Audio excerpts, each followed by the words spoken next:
नमस्ते।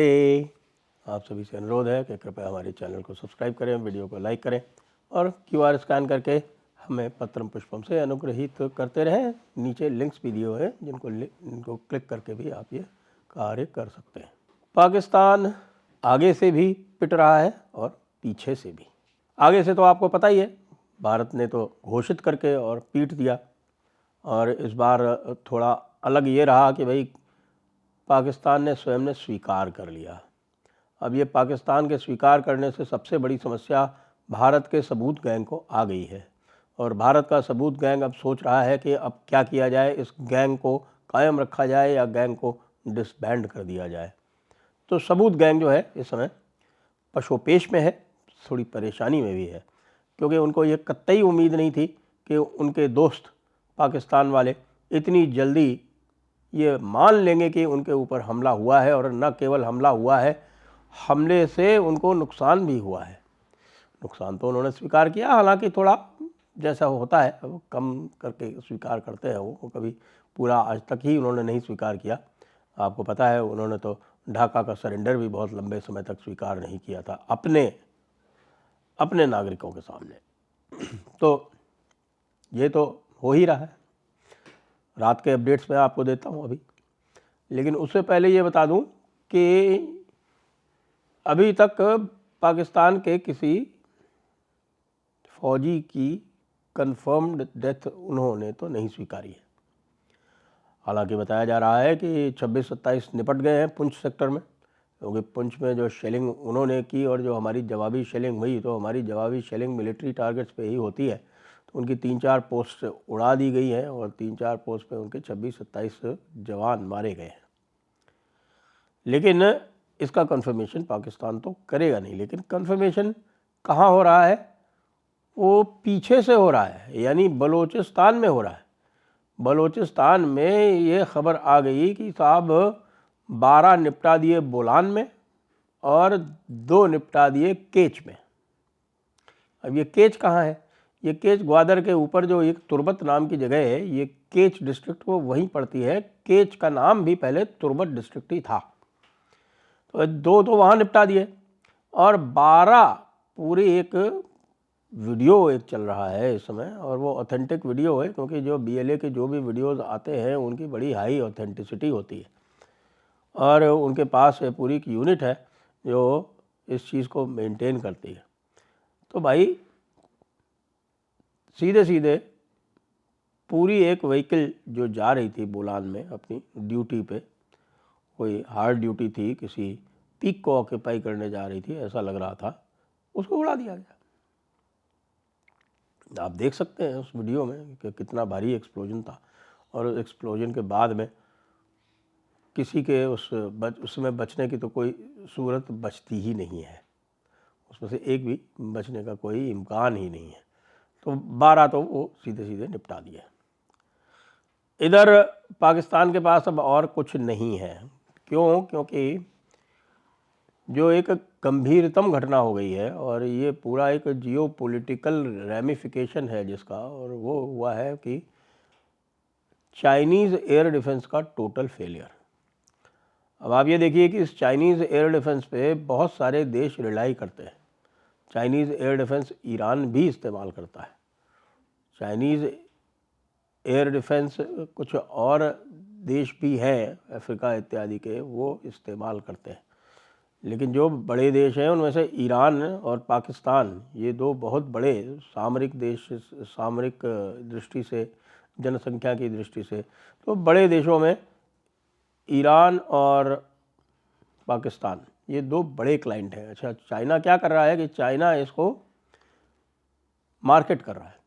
इनका जो एयर डिफेंस सिस्टम है, स्पेशली ये जो HQ-9 वाला जो इनका एयर डिफेंस सिस्टम है, इसकी मार्केटिंग वो इसलिए कर रहे हैं क्योंकि उनको लगता है कि भाई जो अमेरिकन सिस्टम्स हैं या जो रशियन सिस्टम्स हैं वो बड़े महंगे हैं, तो हम इसका एक सस्ता ऑल्टरनेटिव हम इसको मार्केट कर दें। लेकिन वो सस्ता ऑल्टरनेटिव इतना सस्ता निकलेगा ये पाकिस्तान ने भी सोचा नहीं होगा। और ये जो जियो पॉलिटिकल इसका जो एंगल है वो ये है कि भाई अब कोई भी चाइनीज़ माल ख़रीदने के लिए तैयार नहीं है। ना तो इनका ये एयर डिफेंस सिस्टम चला और ना इन्होंने जो मिसाइल फायर की, जो इनकी PL-15 मिसाइल थी, जो मिसाइल फायर की, वो भी भारत के अंदर ग्राउंड पे पड़ी मिली। इसका मतलब PL-15 मिसाइल ने भी काम नहीं किया और इसका मतलब PL-15 मिसाइल ने भी काम नहीं किया और जो HQ-9 जो एयर डिफेंस सिस्टम है, सरफेस टू एयर मिसाइल्स वाला, उसने भी काम नहीं किया। तो इस समय भारी चिंता है, बल्कि इसके ऊपर चर्चा चल रही है कि अब पाकिस्तान क्या करे, क्योंकि भारत ने तो 100% हिट दिखा दिया, 100% हिट, कि जितनी मिसाइल चलाई उतनी मिसाइल निशाने पर लगी। सब यही पूछ रहे हैं, पाकिस्तान वाले भी पूछ रहे हैं कि भाई हमारा एयर डिफेंस सिस्टम क्या कर रहा था। लेकिन इनसे बचने के लिए वो दूसरा नैरेटिव चला रहे हैं कि अरे साहब हमने जेट गिरा दिए हमने, और पता नहीं हमने रफ़ाल गिरा दिए और ये कर दिया वो कर दिया। ये सब बातें जो है वो हवा में करते घूम रहे हैं। अब भाई अगर तुमने कोई जेट गिराया, पहली बात तो ये है कि जब पहला स्टेटमेंट आया ख्वाजा आसिफ का, तो ख्वाजा आसिफ ने पहले स्टेटमेंट में ये कहा कि भाई भारत ने अपने ही एरिया से बिना बॉर्डर क्रॉस किए और हमारे यहाँ हमले किए, और बहावलपुर और मुरीद के और उसके अलावा सियालकोट के 2 टारगेट्स और उसके अलावा POJ के बाकी 5 टारगेट है, इनके ऊपर हमला हुआ। उन्होंने 6 माने, और वैसे 6 आप मान भी सकते हो, क्योंकि अगर आप कंसोलिडेट कर लो कि भाई सियालकोट के 2 है, कोटली के 2 है, मुजफ्फराबाद के 2 है, तो 6 हो गए। भारत ने तो अलग अलग टारगेट करके बताए, और भारत ने तो एविडेंस भी दिखा दी, जो ड्रोन कैमरा से जो इमेजेस ली हुई थी वो भी दिखा दिए, जो डैमेज था वो भी दिखा दिया। तो पाकिस्तान में इस समय पूरा पैनिक का माहौल हो गया है। पैनिक का माहौल इसलिए हो गया है क्योंकि जनता समझ गई है कि भाई हमारा तो एक भी निशाना नहीं लगा। तो इसका मतलब ये है कि भारत जब चाहे तब जहाँ चाहे वहाँ हमला कर सकता है, और हमारे जो चाहे एयरक्राफ्ट्स हैं और चाहे जो एयर डिफेंस है वो इनको रोकने में कतई सक्षम नहीं है। अब मौलाना हाफिज़ सईद का मुरीद के हेडक्वार्टर, उसके ऊपर हमला हो सकता है, तो भाई भारत कुछ भी कर सकता है।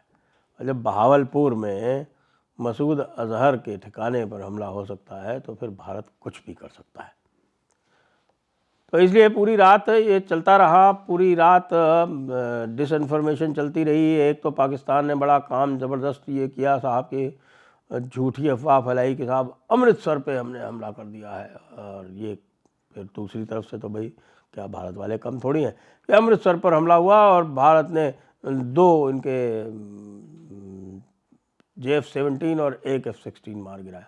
अरे भाई अमृतसर पर कोई हमला नहीं हुआ। अमृतसर में जो कुछ भी हुआ वो एक मॉक ड्रिल थी, एक मिडनाइट मॉक ड्रिल की गई अमृतसर में, ये टेस्ट करने के लिए कि भाई पब्लिक कितनी रेडी है, जो इंस्टीट्यूशंस हैं वो कितनी रेडी है, जो सिविल डिफेंस है वो कितनी रेडी है, एडमिनिस्ट्रेशन कितना रेडी है, पुलिस कितनी रेडी है, कोऑर्डिनेशन आपस में कैसा है, आर्मी के साथ में कैसा है, ये सब चेक करने के लिए की जाती है। सिविल डिफेंस की ड्रिल हुई और सिविल डिफेंस की मॉक ड्रिल अमृतसर में रात में, देर रात में की गई। उससे सारा कन्फ्यूजन फैल गया कि साहब के पता नहीं हमला हुआ है क्या हुआ है। बाद में क्लियर किया गया कि भैया ये मॉक ड्रिल थी, ज़्यादा परेशान मत हो इसके अंदर। लेकिन साहब पाकिस्तान वाले तो भाई उछल कूद गए कि अरे मज़ा आ गया साहब के, देखिए अमृतसर पर पाकिस्तान ने हमला कर दिया है बेटा, अमृतसर पर हमला करोगे तो लाहौर जाएगा, ये ध्यान रखना। टटपुंजियों, एक ही तो शहर बचा है तुम्हारे पास। उधर इस्लामाबाद में हाई अलर्ट का नोटिस जारी किया, बाकायदा नोटिस जारी किया गया साहब लिखित में कि सबको हाई अलर्ट पे रहना है। अरे इस्लामाबाद वालों, तुम्हें क्या दिक्कत है यार, तुम तो भारत की शेलिंग की रेंज में भी नहीं हो, वैसे मिसाइल रेंज में तो हो लेकिन शेलिंग की रेंज में नहीं हो। क्यों बनाई इस्लामाबाद में तुमने कैपिटल अपनी? कराची ठीक थी ना, कराची तक पहुंचना आसान नहीं था। अब यहाँ बना तो ली तुमने, और एक छोटी सी मिसाइल जो है वो भारत की जो 100 किलोमीटर वाली है वो तुम्हारे यहाँ पहुँच सकती है, कोई दिक्कत ही नहीं है उसको। ऐसी नहीं बनाई जाती कैपिटल्स। इस्लामाबाद वालों, पाकिस्तान वालों, अब तुम्हारी नेमत इसको कह लो आप, या ये कह लो कि तुम्हारी जो नियति है, तुम्हारा मुस्तकबिल है, वो केवल इतना सा है कि तुम अब डर के जियो, बिल्कुल पूरी तरह से डर डर के जियो। और जितने भी तुम्हारे फ्रॉडिये जो ये बैठे हुए हैं जर्नलिस्ट जो अफवाहें फैलाते हैं, उनसे आप गाइडेंस लेते रहो, वो आपको जो है वो बनाते रहे, जो आप हो वही आपको और बनाते रहे। बाकी पूरा का पूरा जो नैरेटिव था वो 5 एयरक्राफ्ट डाउन करने वाला कि साहब पाकिस्तान ने 5 भारत के जहाज़ उड़ा दिए, वो आज इनके ही दोस्त CNN ने ध्वस्त कर दिया। और CNN पे पता नहीं क्या ये ख्वाजा आसिफ को क्यों भेजते। अरे भाई तुम्हारे यहाँ कोई इंटेलिजेंट लोग नहीं है क्या जो ख्वाजा आसिफ को सामने कर देते हो? ख्वाजा आसिफ से पूछ लिया कि भाई क्या एविडेंस है, तो कहता सोशल मीडिया एविडेंस है, और वो भी इंडियन सोशल मीडिया एविडेंस है। शाबाश, सोशल मीडिया की एविडेंस पे तुम लोगों को कहोगे कि साहब कि ये गिर गया। सोशल मीडिया ने तो बाद में बता दिया सबने कि नहीं साहब 3 तो इनमें से ये ड्रॉप टैंक है, एक ये देखो ये HQ-9 मिसाइल का पार्ट है, और एक ये देखो ये PL-15 का पार्ट है। फिर हो गए ना 5 अकाउंटेड फॉर। तो अपनी महान असफलता को अब तुम कैसे छुपाते हुए घूमोगे, उसके लिए एक ही तरीका है पाकिस्तान वालों कि अपना मुंह ही छुपा लो। जय हिंद, जय भारत, वंदे मातरम।